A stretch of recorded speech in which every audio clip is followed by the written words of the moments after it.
It happened again. Let's get into it. Welcome back to the channel, folks. My name's Shane. Today I pulled the trigger on a second Panasonic LUMIX S9. I've recently traded in some cameras and sold some stuff off, and I wanted a second one of these for travel.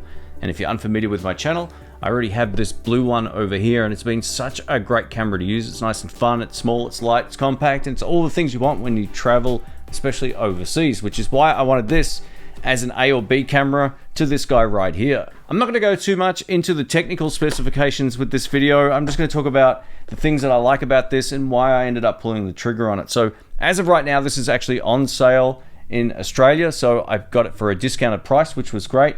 It came with the kit lens, which is always a good thing, the 20-60mm kit lens, and you can also use this little QR code here to get this little 26mm f8 manual focus pancake lens, which I've claimed, but I'll probably sell that off. It's not something that I really like. We're gonna take a look at what we get in the box nice and fast here. So we get an instruction manual, we get some information on the Lumix Lab app, and also some of the lens lineup. There's also some warranty information and really boring stuff there, which we'll skip. All right, let's take a look at this lens. So I've got a few of these right now. First up, we get this 20-60mm kit lens. The lens hood is right here. And pair that with the hybrid zoom feature on the S9, you can punch right in and get some really awesome zoom range. And this is a feature that I love on these cameras. And for travel, something like this, if you're doing just basic sort of photography stuff or video, it works really well. And where we're going, this will definitely be coming with me, or at least my other one. Included, we get a camera strap. There's a BLK22 battery pack. This is the same one you find on all the modern Lumix cameras, which is awesome. And here is the camera. And guess which color I went for? I went for black.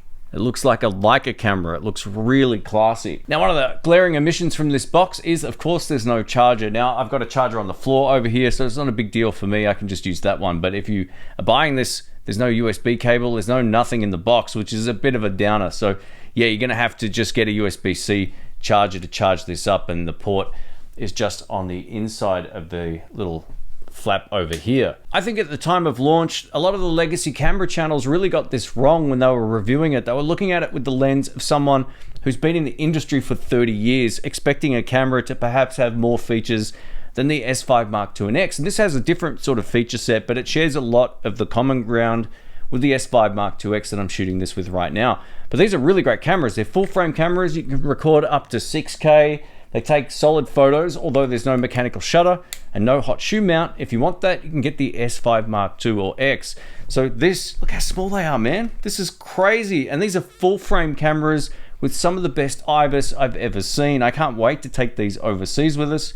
They're gonna fit into the camera bag like even smaller than Micro Four Thirds. Let's have a look. Let's take a look at the size difference here between the G9 Mark II and the S9. Take a look at the difference on the side profile from the top.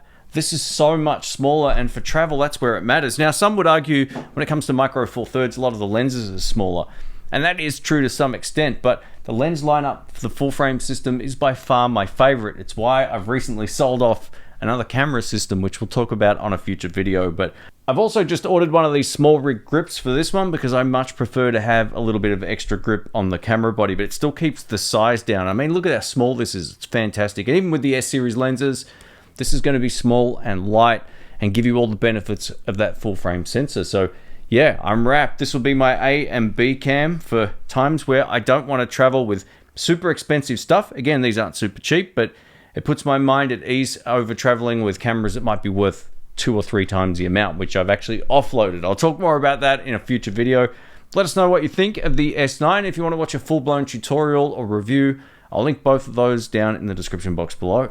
But yeah, black or blue, what do you think?